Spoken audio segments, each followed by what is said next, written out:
Hi, I'm DJ Ware. On this episode of the CyberGizmo, I'm going to be looking at CentOS Streams and not CentOS 8.2, which released today. A reason for that is I need time to look at it. So it's a little too soon for me anyway. So I'm going to take a look at something I said I was going to do and I didn't, and that's CentOS Stream right after this.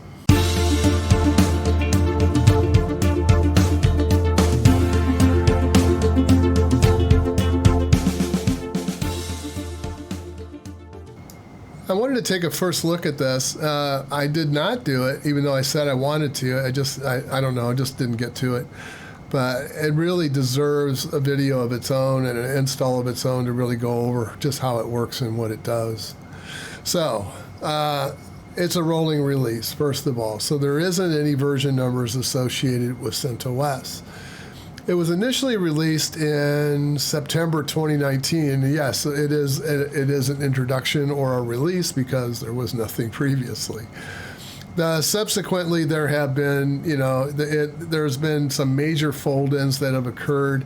I think they said 3 different times this year where they had major updates. And of course, there's minor changes going on all the time with the release. But the purpose of this particular release is to support development work in RHEL, in Red Hat Enterprise Linux.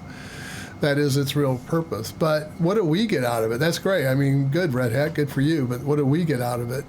So additionally, it provides a base for layered projects to use for development. That is that I'm getting the same tools that are being used in RHEL without having to pay a license to do that.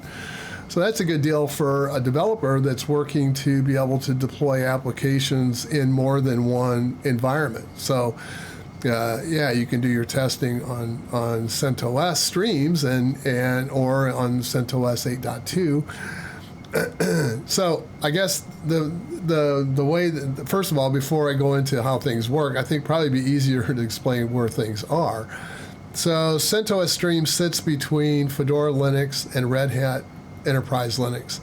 And then off to the side of Red Hat Linux, about 2 months later, there's a release of CentOS Core, or the Central CentOS 8.2, which was released today. And so you have Fedora, and then you have the CentOS Streams in the development chain, and then you have Red Hat Enterprise Linux, and then there's a feed that eventually gets over to CentOS 8. CentOS Core. So CentOS Streams gives us a place to discuss, suggest, contribute features that are going into RHEL and ultimately into CentOS. The Red Hat engineering team is moving their development to the CentOS project. So they're no longer going to be developing on Red Hat directly. They're going to be using CentOS Streams to do that. And of course, there's no version number. So I think this is the kernel version here, the .x. I'm not quite sure of the patch number. I think it's .6, but who cares? I think this particular number was last updated in March of 2020. So we'll check on which one it actually is right now, 4.18.0.147. Languages have been updated. Python, Maven, the GCC toolset is now version 9. Clang or CLang and LLVM toolsets, there's also 9. Rust toolset 1.41 and Go 1.13. One of the big changes here is the security tools allow us to manage the SE Linux policies and also be able to provide analysis of those policies to make sure that they are covering and working the way that we intended them to do it. Also, there's an identity management health check, which looks for any kinds of integrity problems within the configuration and setup of your IDM. So again, it helps you to catch these things before you deploy into a production environment. Other changes are minor ones. The GNOME, I'm going to start saying just GNOME Classic has been modified.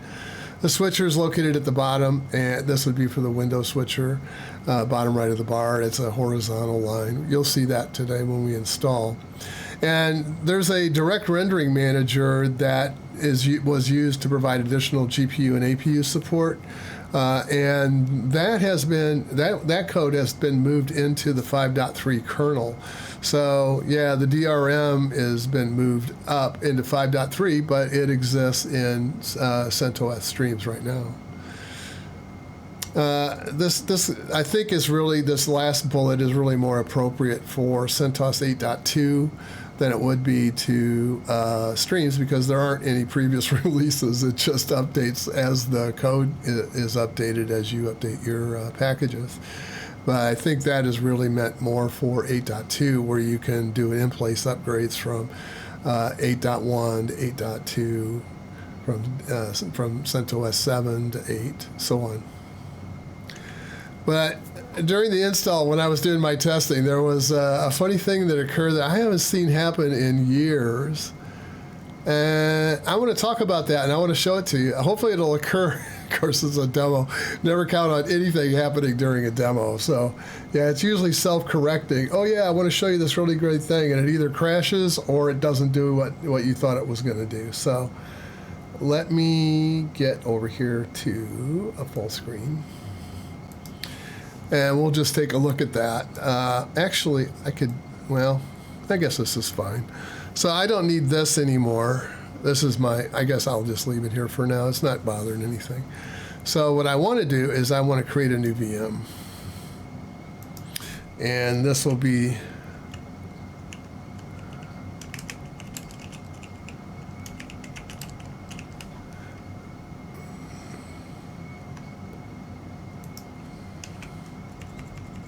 yeah, that's right. It doesn't like spaces.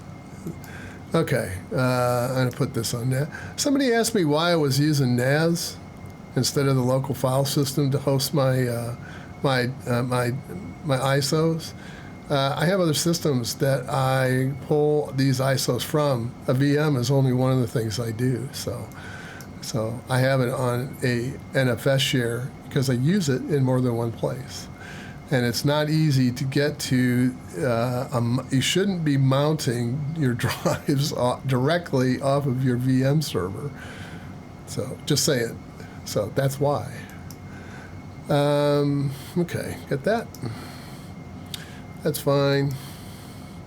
Now I'm just going to do my usual thing. I'm going to put 2 cores,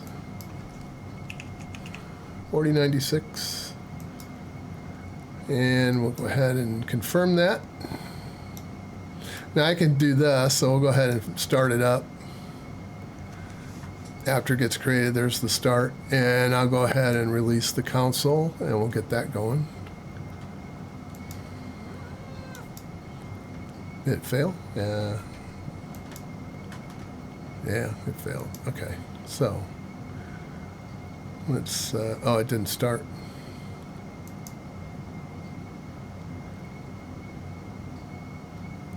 It did.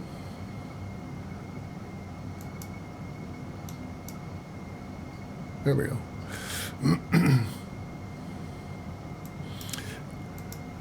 Always have to be some issue to solve, right? So let me put this on it.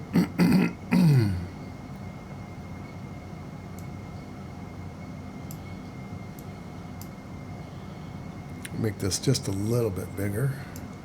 All right, so I can, oops. I guess it's going to shift anyway, so. All right. We'll go ahead and expand it when it's done playing around with the window.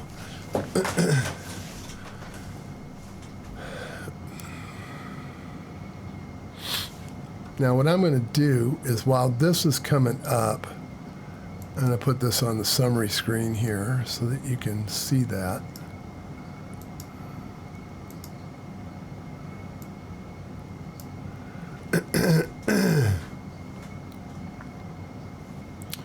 Okay.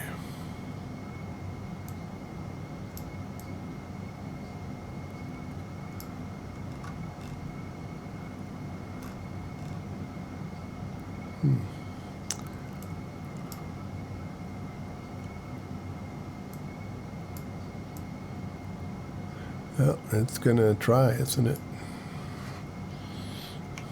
Let's see, did it change the scaling back on me? Yep, it sure did.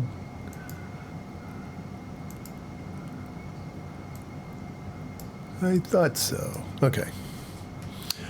Let me get this over here. I'm trying to get this so you can watch.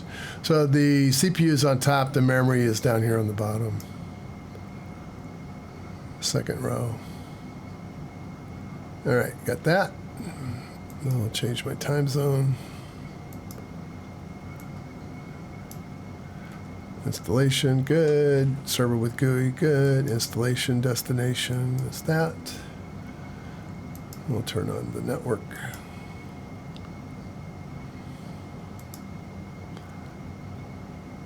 I don't have a security policy that I have developed, so we'll go ahead and just start it up.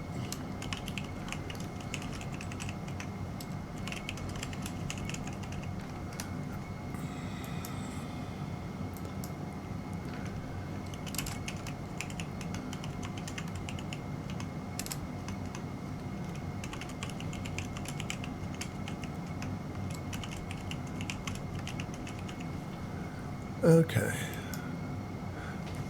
So we're just going to watch this over here as it starts to load the system up.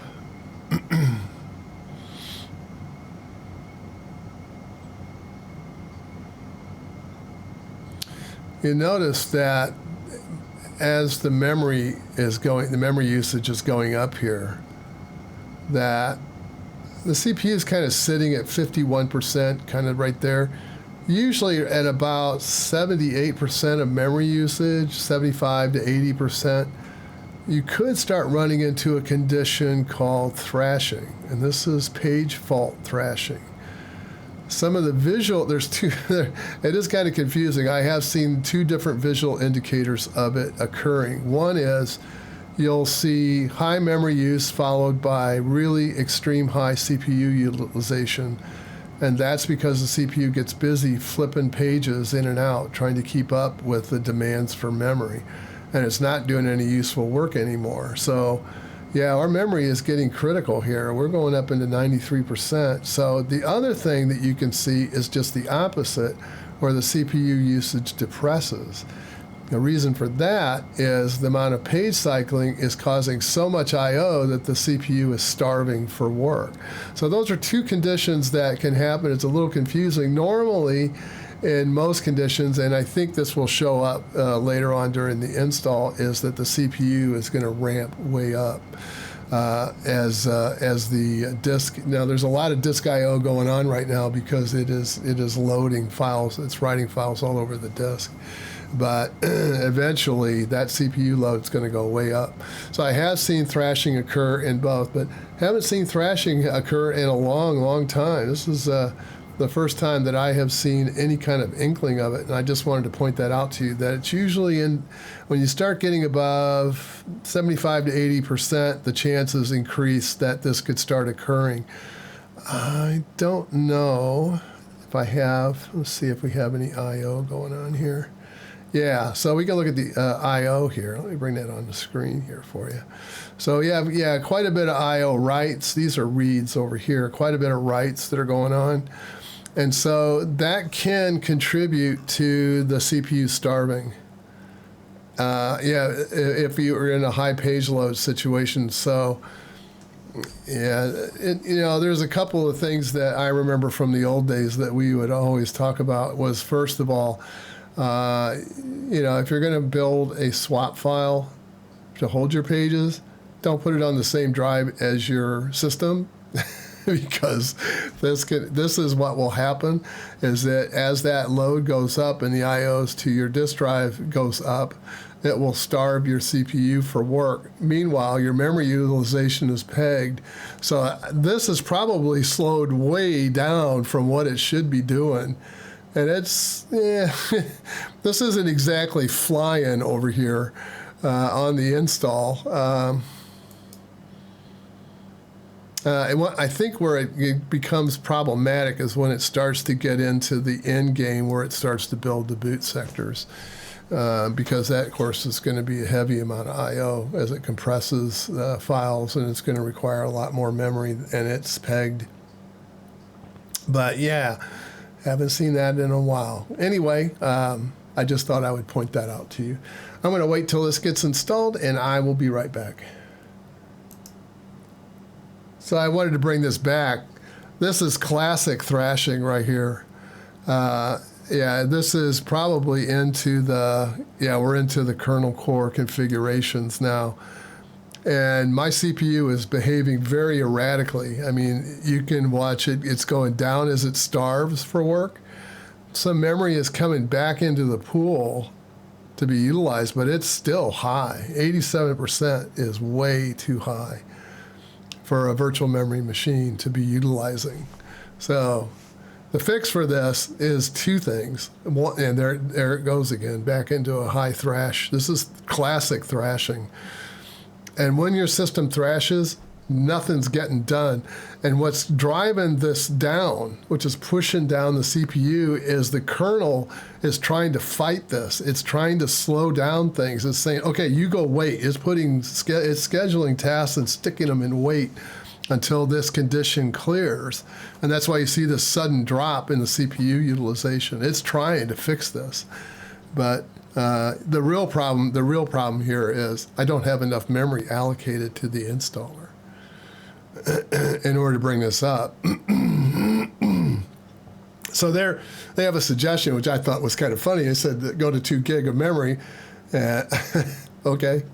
Yeah, I don't think 2 gig of memory is enough to install this. Obviously, it's taking a way more, and it wants a lot more than it can really do here. So now it's generating the initfs. We'll probably see some more indications of it going into classic thrash. And this is, of course, like I said, the kernel fighting it to try to return normalcy to the scheduler. And you'll notice things it's trying to shuffle and clean out memory as best it can. But I think we're done. Looks like everything is done now. Yep. So what I'm going to do here, I'm going to go ahead and let this reboot, and then I will shut this down, and we'll correct this. Yeah, we'll go. So it's 151 now for the kernel. Because I think my suspicion is we're just going to be we're going to be. This is okay. I mean, this isn't thrashing. That's just heavy CPU utilization, which is normal during a startup. It's when you see high memory together with either really low CPU utilization or really high CPU utilization. It can go both ways. So don't get worried about that. That's just normal. That's just normal stuff.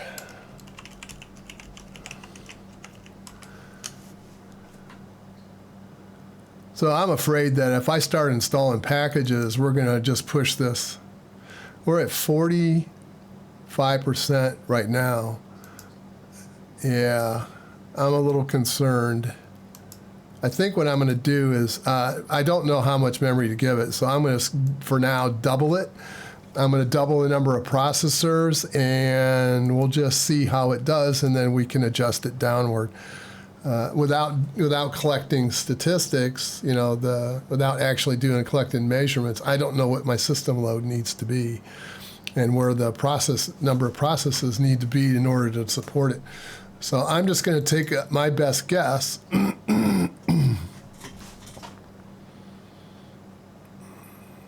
It's not quite down yet. There it is.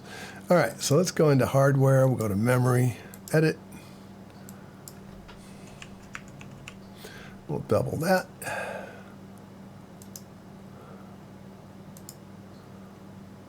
We'll double that.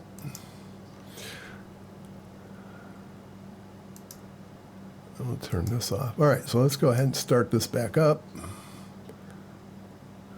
And we'll turn the console back up. And then we'll watch the summary on how well this does.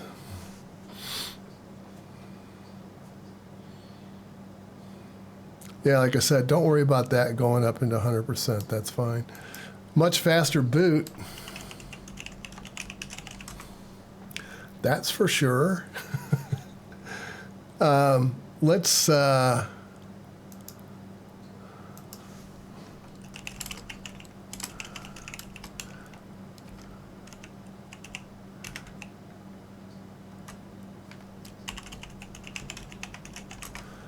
Okay, I just want to watch this. This should put it under a similar strain that I was under when I was running the initial install. So let's just see how it does now. So memory utilization is a quarter. So I don't need this much memory, I don't think. We'll see. I'm just going to drag this over here a bit so we can kind of see what's going on here. This turned out into a little bit of a performance lesson, I guess, instead of a review of streams. But it's a good one. You'll run into this. But like I said, it's been a while since I've run into it.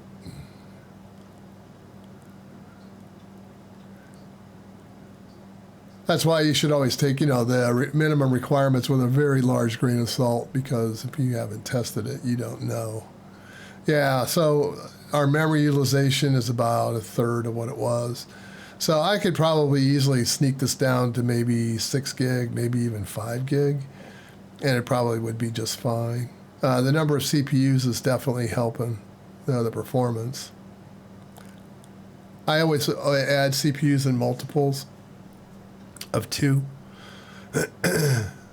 You can do 1, you can do 3, but why? I mean, if you're going to try to solve a problem, if it's having a problem doing an install of a package, just think what it's going to do when you start loading it up with stuff that's running.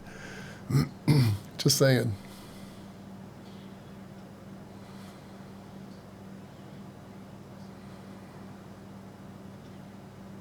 So what do you do? How do you measure that if you don't have this under a VM? How do you watch that? So you can get the same information from either HTOP or Glances. Either one of them will give you this kind of information. You can watch your memory utilization and watch your CPU utilization. The only thing I would caution against is that you would need, Glances would probably give you more information because it's actually looking at the disk channel as well. So yeah, I mean, if you see high memory use and your CPU is not running very fast, look at your disk I/O and see if it's clogged. And then once that logjam breaks, then watch what happens to the CPU utilization. And if the memory utilization stays high and the CPU goes up, that's thrashing. It's also thrashing if it's waiting on disk I/O because your CPU can't do any useful work. It's not doing anything for you. There's other forms of thrashing too. There's thread thrashing, and there's several others that have come about in recent years, but this is classic virtual memory thrashing. This used to be a really big concern back in the low memory days of Unix. Back when we didn't have systems that had too much memory. It happened quite often. People used to just stare at page faults, watch the utilities run and just stare at how many page faults was occurring.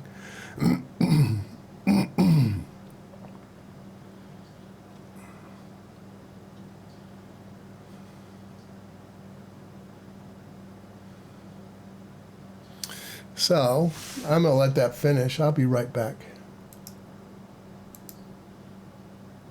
So one thing I noticed here that's fine. Don't worry about that. This right here, though, I may not reduce that. I might just keep it right there because at this stage when it's doing the cleanup, the memory utilization is up around 5.5 gig on this machine under this virtual environment. So I might just leave that memory right there at 8 gig. That might be what it needs. And I'm not worried about that. That's fine. It's working on the K-mons. It's dropping off pretty fast, and the memory is still high. But this is not high enough yet to get into thrashing. It has to be 75 to 80. It's getting close, though. You notice that they don't put this in yellow for no reason at all. This is caution. This is getting up there.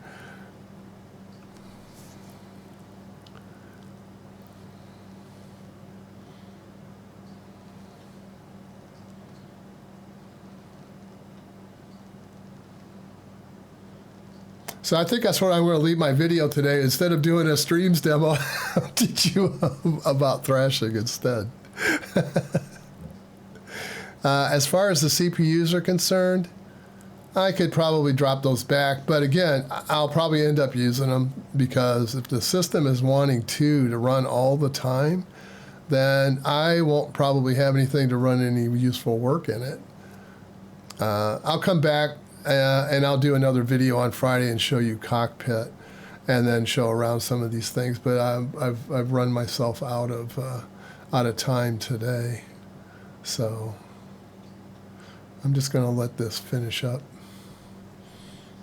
I'll be right back. So today, the way we solve this problem is we just throw hardware resources at it.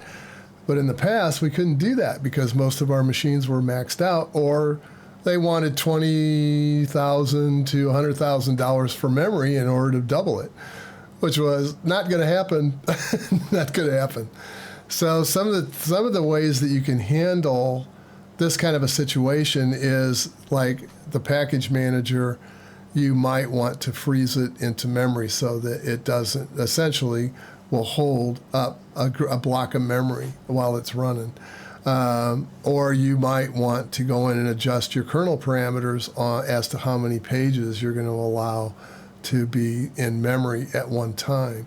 And of course that would then reduce the memory footprint, which would hopefully lower the floor on where the thrashing would occur. So hopefully it would lower down the usage floor. There's also, the sticky bit used to be something that was in Unix. It doesn't have a play in Linux today. But that would be how long, it was kind of a one-time thing where it would give it a second chance before it rolled something out of memory, because sometimes processes go off and do I/O for a while, and then they come back and they execute like crazy, and then they go off and do I/O for a while, which puts it in a wait state while the I/O is running. Of course, the scheduler is going to go, oh, you're waiting, I can just toss you out and use your space to run something that needs to execute. So yeah, anyway, I will be back for Friday's video, and we'll finish up this video and talk a little bit about Cockpit and some of the other features of this release.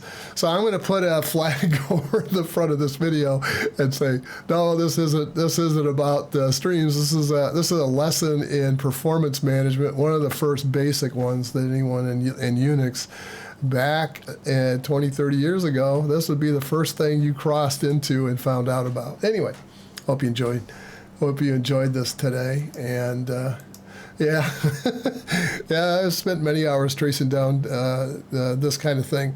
Normally, but we would spend times doing SAS traps and looking and actually watching the system statistics that were collected both in the SA1 reports and the SA2 reports. One of the other things you'd look for when you had a busy system was there's a hog factor that Unix used to calculate based on how long a application was sitting in resident in execution. And so then you could lower its priority so it was nicer to others around it. And of course, the priority then determines, a lower priority then determines when it can be rolled out. Higher priority executions get priority, of course, over those. And so when you have these hog factor applications, like a SQL database, for example, is usually one of them. Yeah, that's some of the things you can find out. So anyway, hope you enjoyed this today. Please like and subscribe, and I will change the title on this video. Hope to see hope to see you all again real soon, and bye for now.